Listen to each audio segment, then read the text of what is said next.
Live লতে একটা মনু সেবাস্টিয়ানের একটি লেখা এবং অত্যন্ত গুরুত্বপূর্ণ।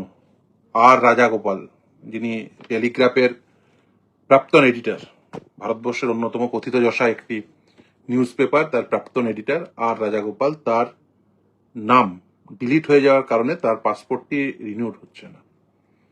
এই প্রেক্ষিতে দাঁড়িয়ে লাইভ লতে মনু সেবাস্টিয়ানের যে লেখা, সেটা গোটা ভারতবর্ষব্যাপী তার একটা ইম্প্যাক্ট তৈরি হয়েছে এবং খুব স্বাভাবিক। যে কথা আমি প্রথম দিন থেকে বলে আসছিলাম, অনেকে সেটা বিশ্বাস করছিল না। আমার অনেক বন্ধু বান্ধবরাও বিশ্বাস করতে পারেননি যে হ্যাঁ, এটা হচ্ছে না।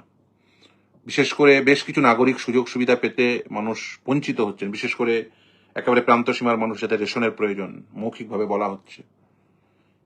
আগামী 1 তারিখ থেকে 1 জুলাই থেকে বলা হচ্ছে যে নাগরিক পরিষেবা, সেই নাগরিক পরিষেবা, তাদের বেশ কিছু নাগরিক পরিষেবা, সেগুলো পেতে তাদের অসুবিধা হবে। ইভেন কেওয়াইসির কথা বলা হচ্ছে, বিশেষ করে ওই ব্যাংক অ্যাকাউন্টগুলো, যেগুলো অ্যাকাউন্ট লিঙ্কড পরিষেবা। কতগুলো কথা যেগুলো অত্যন্ত গুরুত্বপূর্ণ, কারণ সুপ্রিম কোর্ট যেহেতু রায় প্রদান করেছে। সেই রায়টি কি? সেই রায়টি হচ্ছে এশিয়ার সংক্রান্ত রায়, যে রায়ে সুপ্রিম কোর্ট স্পেসিফিকলি বলে দিয়েছে যে এই যে ডিলিট হয়ে যাওয়া মানেই যে একজন ভারতীয় নাগরিক নন, সেটা কিন্তু কোথাও প্রমাণিত হয়নি।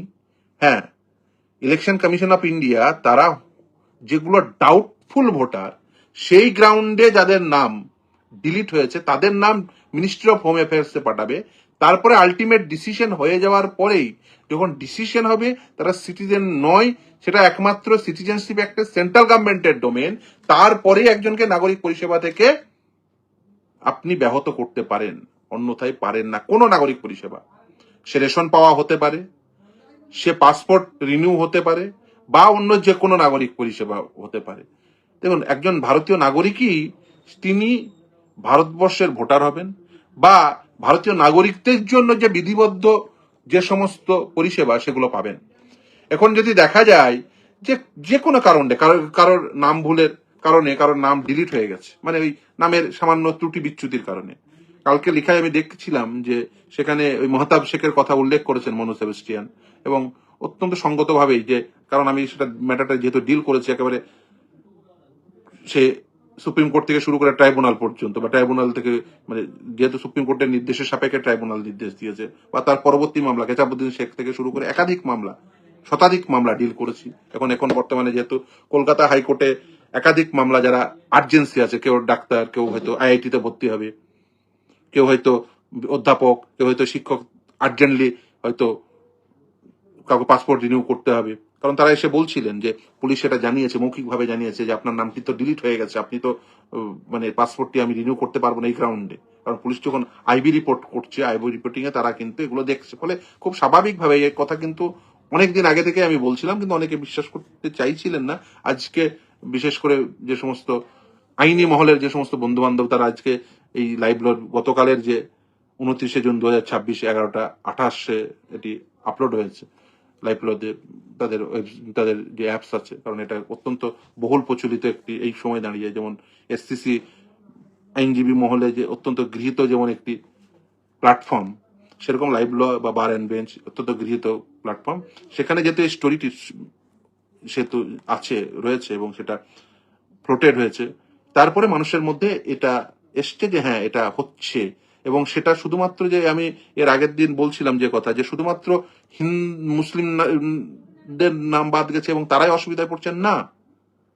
আমি একাধিক উদাহরণ দিতে পারি যে মামলা রায় ইভেন কলকাতা হাইকোর্টেও দিয়েছে, যে সেই তার সাপেক্ষে তাদের, কারণ এক্সপিডিসিয়াসলি তাদেরও প্রয়োজন, সেখানেও কিন্তু কেউ হয়তো অধ্যাপক, কেউ শিক্ষক, কেউ হয়তো এই পাসপোর্ট রিনিউ করবেন, সেখানেও কিন্তু এই কলকাতা হাইকোর্টের নির্দেশের সাপেক্ষে নির্দেশ দিয়েছে যে ট্রাইব্যুনালকে অতি দ্রুততার সঙ্গে আপনি মামলা নিষ্পত্তি করুন। আমি একাধিক, যেমন ধরুন কৌশিক ব্যানার্জি, কিন্তু তার টাইটেল কিন্তু ব্যানার্জি। এটা নয় যে শুধুমাত্র মুসলিমদের নাম বাদ গেছে তাদেরই নাগরিক সুবিধা পেতে অসুবিধা হচ্ছে, না। এই যে টেলিগ্রাফের এডিটর, নামের সামান্য পার্থক্যের জন্য নাম ডিলিট হয়ে গেছে। সুপ্রিম কোর্ট অনেকদিন আগে বলে দিয়েছেন যে নামের পার্থক্যের জন্য কারোর নাম এভাবে ডিলিট হতে পারেন না। তারপরেও নাম ডিলিট হয়েছে। কারো বাবার 6 সন্তান, তার বাবাকে দেখিয়ে বাবা হিসেবে, 6 জন ব্যক্তি কাউকে বাবা হিসেবে দেখিয়েছে, সেই গ্রাউন্ডে নাম ডিলিট হয়ে গেছে, 6 বা অধিক। কিন্তু প্রকৃত দেখা যাচ্ছে 3 সন্তান। আর ভারতবর্ষের কোন আইনে এটা এখনো পর্যন্ত এই প্রতিবন্ধকতা নেই যে 6 জনের অধিক সন্তান থাকলে তার নাম ডিলিট করে দিতে হবে। এটা ভারতবর্ষের কোন আইনে বর্তমানে নেই। ফলে এই সমস্ত গ্রাউন্ডের নাম ডিলিট করা হয়েছে, ইভেন ডিলিটের কারণও বলা হয়নি এখনো পর্যন্ত। আন্ডার অ্যাডজুডিকেশন, লক্ষাধিক মানুষ আন্ডার অ্যাডজুডিকেশন রয়েছেন, 30 লক্ষের অধিক অ্যাপিল এখনো পর্যন্ত স্টিল পেন্ডিং। প্রতিদিন 30টা থেকে 50টা থেকে ম্যাক্সিমাম 60টা বা ম্যাক্সিমাম হলে 100টা হচ্ছে। এই হারে চলতে থাকলে এরা কবে এদের নাম আবার ইনক্লুড হবে? ইন দ্য মিন হোয়াইল যদি কেউ মনে করেন যে না আমরা তাদের নাম ডিলিট রেখে তাদের নাগরিক পরিষেবা থেকে ব্যাহত রাখবো, সেটা একেবারেই করা যায় না। নাগরিক পরিষেবা কখনোই বন্ধ করা যায় না শুধুমাত্র ভোটার লিস্টে নাম না থাকার জন্য বা নাম ডিলিট হয়ে যাওয়ার জন্য। তার কারণ বিভিন্ন গ্রাউন্ডে নামগুলো ডিলিট হয়েছে এবং সেই গ্রাউন্ডগুলো জানানো হয়নি। কি কারণ? কারণটা কি? নোটিশ দিয়েছেন, এনুমারেশন ফর্ম ফিল আপ করেছে, তারপরে নোটিশ দিয়েছেন। নোটিশে ওই 6টি গ্রাউন্ড ছিল, 6টি গ্রাউন্ড উল্লেখ করে শুধু জাস্ট টিক ওই ডেড লাইনের লিখা সেটা লিখে দিয়ে আপনার অথবা স্ট্রোক আপনার পিতার নামের সঙ্গে নামের ভুল রয়েছে, নামের মিল খুঁজে পাওয়া যাচ্ছে না। তারপরে সুপ্রিম কোর্টের নির্দেশে জুডিশিয়াল অফিসার অ্যাপয়েন্টমেন্ট, সেই জুডিশিয়াল অফিসার অ্যাপয়েন্টমেন্টের পরে সেই জুডিশিয়াল অফিসাররা কোন ডকুমেন্টের সাপেক্ষে তারা অ্যাডজুডিকেট করলেন কেউ জানে না। ট্রাইব্যুনাল তৈরি করা হলো। ট্রাইব্যুনালের একটা অর্ডার আপনি কোন ওয়েবসাইটে পাবেন না। ওই শুধুমাত্র ওই সেই সময় যেহেতু সুপ্রিম কোর্টের নির্দেশে যেগুলো মামলাগুলো ধরেছিল, সেই সময় যেহেতু আর্জেন্সি ছিল, সেই অর্ডারগুলো পেয়েছিলাম, পাঠানো হয়েছিল, এবং সেটাও একেবারে যে খুব সুসংবদ্ধ ভাবে তা নয়। একটা মামলা যেহেতু আমি প্রথম মামলাটি মহতাব শেখের মামলাটি মহামান্য বিচারপতির বাড়িতে গিয়ে করতে হয়েছিল, কারণ রবিবার ছিল, কারণ সুপ্রিম কোর্ট যেহেতু নির্দেশ দিয়েছিল সেই সময় ভোট ছিল, ফলে মহতাব শেখের মামলাটি মহামান্য বিচারপতির বাড়িতে গিয়ে করতে হয়েছিল, তাই সেই নির্দেশটি পেয়েছি। কেতাবুদ্দিন শেখের মামলাটি সেখানে অনলাইন করেছিলাম, সেই মামলাটি সেই নির্দেশটাও তারপরে একজন অফিসারের কাছ থেকে পেয়েছি থ্রু হোয়াটসঅ্যাপ। কিন্তু তারপরের যে নির্দেশগুলো, সেই নির্দেশগুলো কোন প্ল্যাটফর্মে অ্যাভেলেবেল কেউ জানেন না, অ্যাভেলেবলই না। তার কারণ ওটা শুধু ইলেকশন কমিশনের কনজামশনের জন্য। এটা তো হতে পারে না। ইলেকশন কমিশনের কনজামশনের জন্য শুধুমাত্র একটা ট্রাইব্যুনালের অর্ডার হতে পারে না, কারণ যে মানুষটির নাম ডিলিট হয়ে গেল সেই মানুষটির নাম যখন ইনক্লুড হচ্ছে তখনও তার নির্দেশনামা থাকা উচিত, বা এক্সক্লুড হলেও তার নির্দেশনামা থাকা উচিত। বেশ কিছু জনের নাম এক্সক্লুড হয়ে গেছে without giving any opportunity of hearing. হাইকোর্টে মামলা করেছিলাম, হাইকোর্টের নির্দেশে তাদেরকে আবার নতুন করে সেটা আবার রিমান্ডেড ব্যাক করেছে ট্রাইব্যুনালকে, ট্রাইব্যুনাল আবার নতুন করে শুনানি নিয়েছে, আবার তাদের নাম ইনক্লুড হয়েছে। তাহলে যখন এক্সক্লুড করলেন তখন without giving any opportunity of hearing, যদিও তাদের আইনজীবী বলেছেন যে না, অপরচুনিটি অফ হিয়ারিং দেওয়া হয়েছিল, বিডিও অফিসে লিঙ্ক পাঠানো হয়েছে। কারণ বিডিও অফিসের লিঙ্ক পাঠানোর পরে সেই বিডিও অফিস কিভাবে ইনফর্ম করেছেন? এই যে সামানিং পদ্ধতি, সেটিকে তো একটা স্ট্যান্ডার্ড পদ্ধতি করতে হবে। একটা কজ লিস্ট তৈরি করা, একটা প্রপার ওয়েবসাইট তৈরি করা, সেখানে according to the appeal number নেওয়া, অথবা ব্লক ভিত্তিক নেওয়া, অথবা গ্রাম পঞ্চায়েত ভিত্তিক নেওয়া, অথবা প্রতিটি গ্রাম পঞ্চায়েতে অ্যালফাবেটিক্যালি নেওয়া। কিছু একটা ম্যানার ঠিক করতে হবে। এখনো পর্যন্ত ম্যানার সম্পর্কে জনগণ ওয়াকিবহাল নয়। একটা সম্পূর্ণ পদ্ধতিটি মানুষের কাছে একটা ধোঁয়াশার মতো হয়ে আছে। কিন্তু এখনো পর্যন্ত যেটা নিশ্চিতভাবেই আসার কথা, সেটা হচ্ছে আসার আলো, সেটা হচ্ছে যে কিছু ম্যাটার অ্যাডজুডিকেশন হয়েছে, তাদের নাম ইনক্লুড হয়েছে, এবং দেখা যাচ্ছে বেশিরভাগ মানুষের নামই ইনক্লুড হয়ে যাচ্ছে। কলকাতা হাইকোর্টের নির্দেশে কিছু ম্যাটার অ্যাডজুডিকেশন হয়েছে, যেহেতু আর্জেন্সি রয়েছে। মহামান্য বিচারপতি কৃষ্ণরা একাধিক মামলার নির্দেশ দিয়েছেন। সে বলতে পারেন কৌশিক ব্যানার্জি থেকে শুরু করে, জাহিরুল ইসলাম থেকে শুরু করে, আসমা তারা বেগম চৌধুরী, ডক্টর আকবর আহমেদ, রোকসানারা খাতুন থেকে শুরু করে হাসিনা মমতাজ শেখ, যদি সালেমা বিবি, মুন্সি রেজাউল করিম, এই ম্যাটারটি, এই মুন্সি রেজাউল করিমের ম্যাটারটি পেন্ডিং থাকা অবস্থায় ম্যাটারটির অ্যাডজুডিকেশন হয়ে গেছে। কপি সার্ভিস করার পরে ট্রাইব্যুনাল নিয়েছে। আরো বেশ কিছু ম্যাটার কপি সার্ভিসের পরে ট্রাইব্যুনাল তাদের ডেকে নিয়েছে, এবং তাদের ডকুমেন্ট দেখানোর ফলে তাদের নাম ইনক্লুড হয়ে গেছে। কিন্তু এই মানুষের সংখ্যা অতীব স্বল্প। এই প্রেক্ষিতে দাঁড়িয়ে অধীর রঞ্জন চৌধুরী তিনি সুপ্রিম কোর্টে এবং আর একজন বিধায়ক কংগ্রেস জুলফিকার আলী, তিনি কলকাতা হাইকোর্টে মামলা ফাইল করেছেন।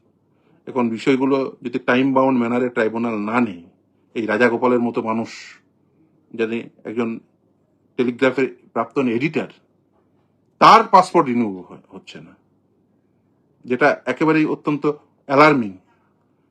যে একটি অত্যন্ত পথিতযশা একজন মানুষ, পরিচিত, অত্যন্ত পরিচিত মানুষ, তার পাসপোর্ট রিনিউয়ালে যদি এই অসুবিধা হয়, বুঝতেই পারছেন যে যে মানুষ রেশন পাচ্ছে, যে মানুষ বিভিন্ন সামাজিক সুযোগ সুবিধা এতে তাদের কি কি অসুবিধা ফিল করতে হচ্ছে। আমাকে বহুজন ফোন করছেন, কেউ বলছেন মেয়ের বিয়ে দেব,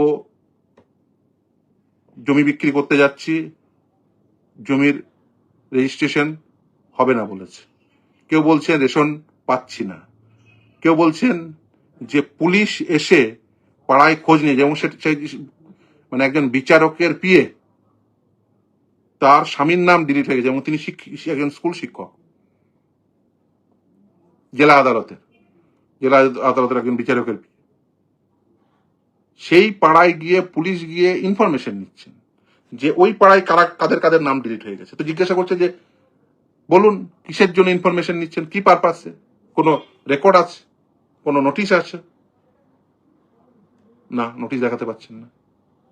তাহলে এই যে বিভিন্ন অসুবিধাগুলো তৈরি হচ্ছে, যেগুলো হওয়ার কথাই না, কারণ রিপ্রেজেন্টেশন অফ পিপুলস অ্যাক্টে যে স্পেশাল ইন্টেন্সিভ রিভিশন করা হয়েছে, সুপ্রিম কোর্ট এটা আপেল করবে। কারণ আপনি যে নামেই দেখুন, সে আইআর বলুন, এসআর বলুন, এসআইআর বলুন, যে নামেই দেখুন না কেন, আপনি করতে পারেন। স্পেশাল ইন্টেন্সিভ রিভিশন করার মধ্যে কোনো প্রকার ভুল ত্রুটি নেই।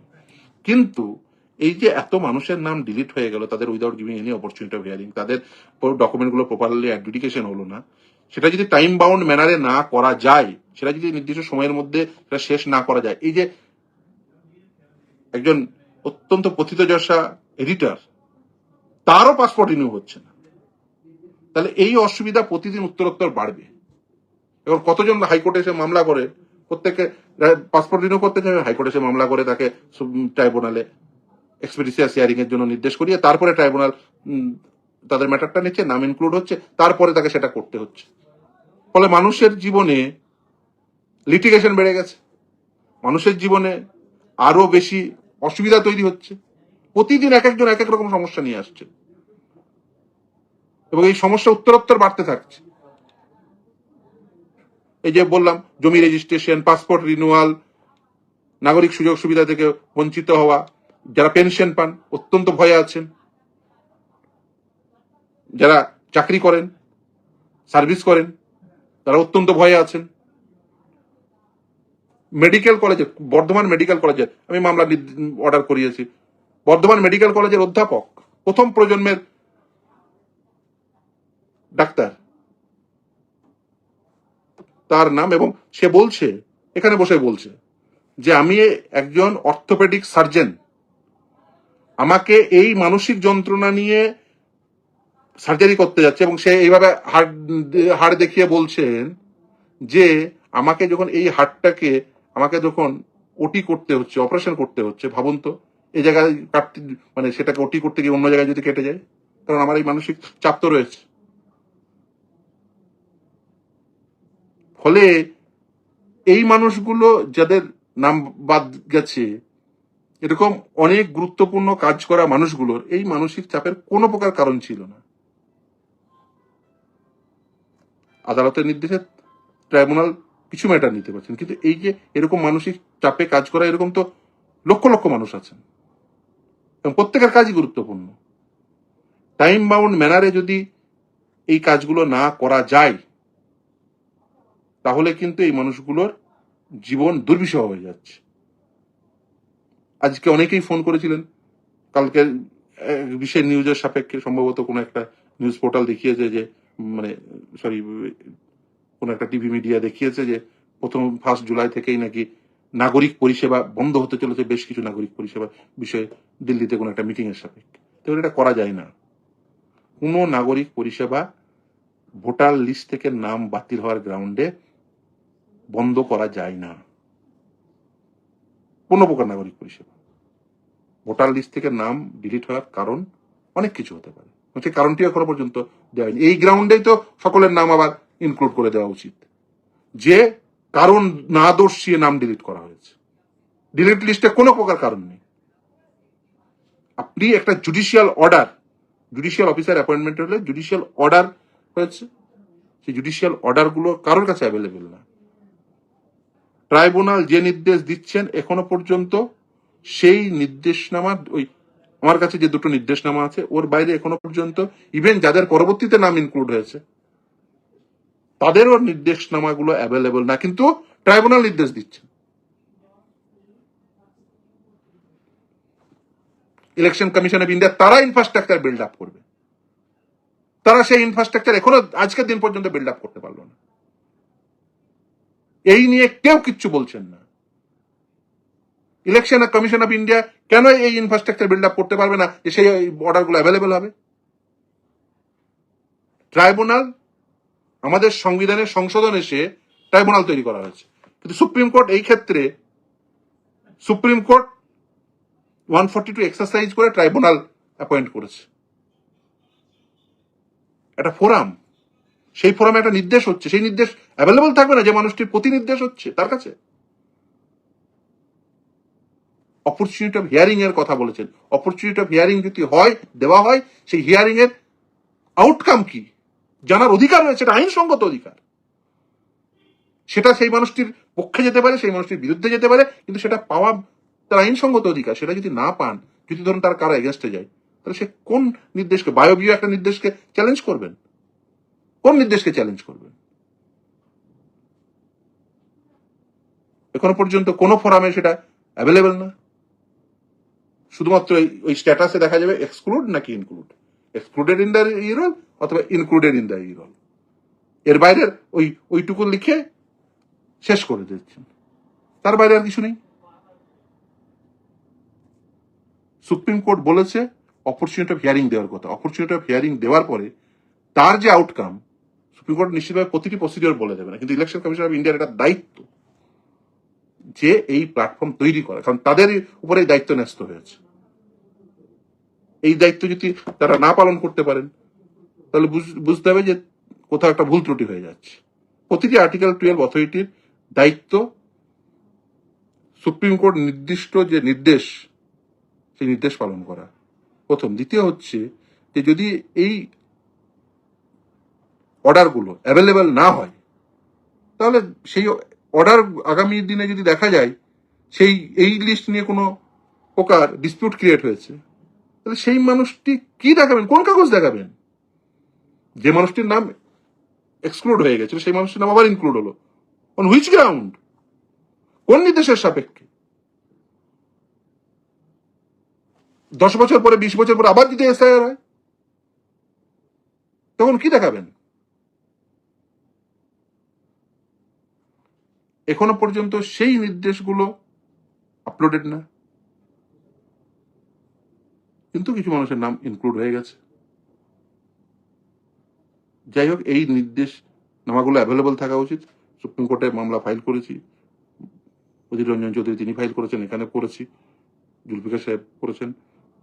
তো দেখা যাক নিশ্চিতভাবেই, কিন্তু এটা সকলেরই আগিয়ে আসা উচিত এই বিষয়ে, সকলের, বিশেষ করে কারণ ভোটের আগে শুধুমাত্র পলিটিক্যাল পার্টিগুলো তারা যাবেন, যদিও চেষ্টা করছি, প্রত্যেকেই চেষ্টা করছে, কিন্তু আমি বলবো যে এটা প্রত্যেকের দায়িত্ব, প্রতিটি রাজনৈতিক দলের দায়িত্ব, এটা প্রতিটি রাজনৈতিক দল, কারণ মানুষকে নিয়েই তো রাজনীতি। সেখানে ব্যানার্জি, রাজাগোপাল বাবু সকলেই থাকবেন, চৌধুরী, খাঁ যা বলুন না, সকলের জন্য এই পদ্ধতি অতি দ্রুততার সঙ্গে হওয়া উচিত, টাইম বাউন্ড ম্যানারে। এবং এই যে ট্রাইব্যুনাল সুপ্রিম কোর্ট নিশ্চিতভাবে তৈরি করে দিয়েছেন, সেই সাপেক্ষে নোটিফিকেশন হয়েছে, সেই সংখ্যা না বাড়ালে কিন্তু এই যে পদ্ধতিতে যাচ্ছে তাতে আগামী 10 বছর লাগবে না 20 বছর লাগবে এই সমস্ত ম্যাটার অ্যাডজুডিকেট করতে, কেউ জানেন না। কিন্তু এটা নিয়ে নিশ্চিতভাবেই কিছু আশার আলো যে কলকাতা হাইকোর্টের নির্দেশে মহামান্য বিচারপতি কৃষ্ণরাও কিছু নির্দেশ দিয়েছেন, প্রতি সপ্তাহে একটা নির্দিষ্ট ডেটে তিনি নিচ্ছেন, তার ফলে কিছু মানুষ রিলিফ পাচ্ছেন, যাদের আর্জেন্সি আছে এরাই, আর রাজাগোপাল বাবুর মতো কিছু মানুষ মানে যদিও তিনি মামলা করেননি, কিন্তু যারা করেছেন তাদের সাপেক্ষে এই যে বললাম একাধিক মানে শতাধিক মানুষ তারা কলকাতা হাইকোর্ট থেকে রায় পেয়ে তাদের ম্যাটারটা অ্যাডজুডিকেট হয়েছে। কিন্তু এই যে লক্ষাধিক মানুষের বিষয়, 1 লক্ষ নয়, 30 লক্ষ 34 লক্ষ মানুষের বিষয়, সংখ্যাটা তার থেকেও বেশি হবে, কারণ আন্ডার অ্যাডজুডিকেশন আছে। তাহলে এই মানুষগুলো রিলিফ পাবেন কবে? এই নিয়ে নিশ্চিতভাবেই লড়াই জারি থাকবে, কিন্তু প্রতিটি মানুষের দায়িত্ব এটা। এটা ট্রাইব্যুনালের পক্ষেও এটা কোনো দোষারোপের বিষয় না, কারণ ট্রাইব্যুনালের পক্ষেও পসিবল না। কারণ একটা ম্যাটার, আমি মতাব শেখের কথাই বলি, সেটা দেখবেন বেশ কয়েক পাতার নির্দেশ, সেখানে প্রতিটি ইভেন সুপ্রিম কোর্টের জাজমেন্ট সাইটেড হয়েছে, তার কোন ডকুমেন্টে কি নাম আছে সেগুলো সাইটেড, সেগুলো লিখেছেন, নথিবদ্ধ করেছেন, তারপরে একটা নির্দেশ দিয়েছেন, তার পক্ষেই নির্দেশ হয়েছে, তিনি আজকে এমএলএ, নির্বাচিত এমএলএ। কিন্তু এই যে নির্দেশনামা, সেটা করতে তো একটা সময় লাগে। মহামান্য বিচারপতি ডিকটেশন দিচ্ছেন, একজন ডিকটেশন নিচ্ছে, তিনি টাইপ করছেন, তারপরে সেটা কারেকশন হওয়ার পরে তিনি সই করবেন, তিনি নিজে দেখবেন কারেকশন হওয়ার পর। ফলে একটা ম্যাটার অ্যাডজুডিকেট করতে বেশ কিছুটা সময় লাগে।